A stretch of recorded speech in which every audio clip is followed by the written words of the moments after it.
Hi all, welcome to அம்மா பொண்ணு சமையல். இன்றைக்கி நம்ம பார்க்க போகிறது வெங்காய சட்னி.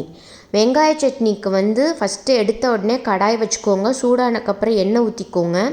எண்ணெய் ஊற்றினக்கப்புறமா 2 ஸ்பூன் எண்ணெய், அதுக்கப்புறமா 2 ஸ்பூன் கடலைப்பருப்பு, கொஞ்சம் சூடானதுக்கப்புறமா 2 ஸ்பூன் உளுத்தம்பருப்பு.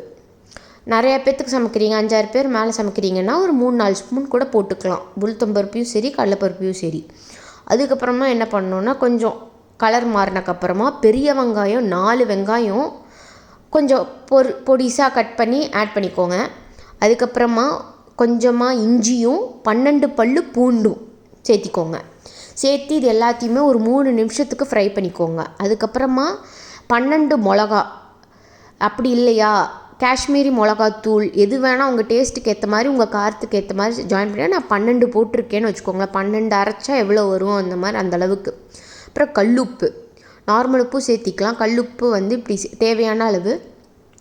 புளி 1 ஸ்பூன் சேர்த்திக்கிட்டு, டேபிள் ஸ்பூன் சேர்த்திக்கிட்டு, வெல்லம் 1/2 ஸ்பூன் நல்லா சேர்த்திக்கிட்டு, நல்லா கொஞ்சம் ஃப்ரை பண்ணிவிட்டு, சூடு ஆறுனதுக்கப்புறமா மிக்சியில் போட்டு அரைச்சிக்கோங்க. அரைச்சக்கப்புறம் தாளிக்கணும்.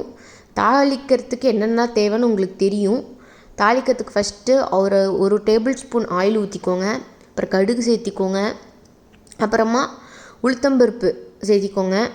உளுத்தம்பருப்பு சேர்த்துனக்கப்புறமா கொஞ்சமாக சீரகம்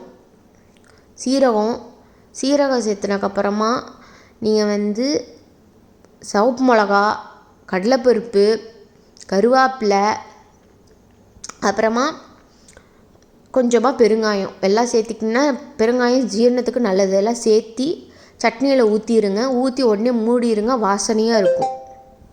தேங்க்யூ.